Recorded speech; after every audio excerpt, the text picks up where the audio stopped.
Well, hello everyone. My name is Dara Rath, and I'm the pastor at Faith Lutheran Church in Port Elgin, Ontario, Canada. And each week I bring you a little story, a message about 5 minutes to watch. Some of the stories are funny, and some of them just give you something to think about. So this is a very cheerful story that I'm going to tell you today. It's from a book called Flowers in the Wind by Robert Coos. Today we look at a story of a woman who discovered just how elegant it can be when a group of people, each with a different job, work together to perform a cohesive unit like a healthy body. Barbara Glantz was a woman who traveled a lot for her job. One of the things that Barbara didn't like about travel was eating alone. It always made her feel lonely to see others in a restaurant, laughing and talking and sitting by herself, made her feel as if others were interpreting her aloneness as wanting to be picked up. To avoid these feelings, Barbara would often order her food from room service. When she did need to get out of her room, she would usually go down to the hotel restaurant right at opening time so that it would not be very crowded. One night, however, Barbara felt a need to get out of her Houston hotel and go to a restaurant. Barbara arrived at 6:25 p.m., even though the restaurant didn't officially open until 6:30. When she got there, the maitre d' met her at the door and remarked at how early she was. Barbara explained to him how she disliked eating alone in restaurants. The young man took her to a lovely table and said, "You know, I'm all cut up with my work and people don't usually start coming to our restaurant until about 7 o'clock. I wondered if you'd mind if I sat down and chatted with you for a while." Well, Barbara was delighted.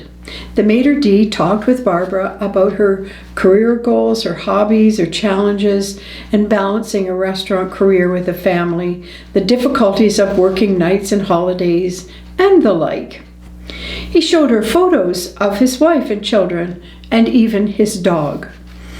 After about 15 minutes, however, he had to excuse himself to wait on some customers who had just come in.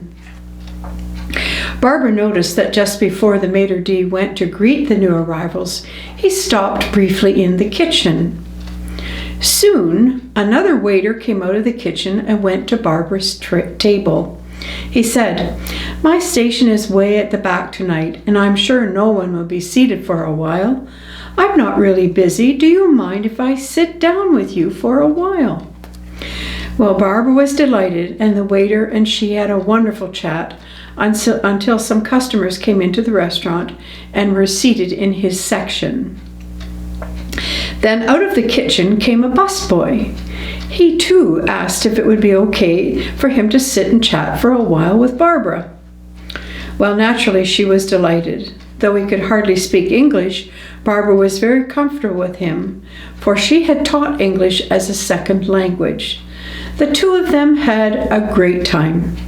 The young waiter shared some of his experiences in coming to the United States, and he shared with Barbara some of the expressions of the kitchen staff that they had taught him.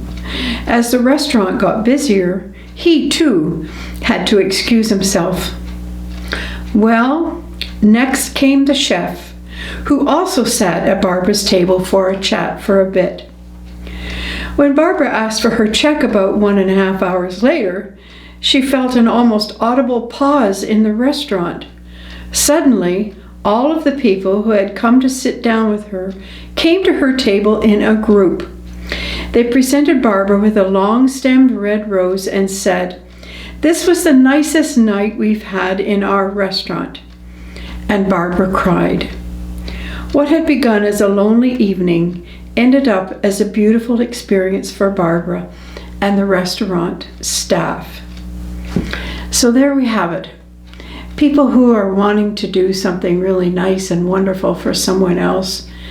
And that's what it's all about, isn't it? Is to love one another and to be kind. And this story talks about the kindness of all of the staff in that restaurant to make Barbara's evening enjoyable. a great story. So thanks for taking 5, and blessings on your day.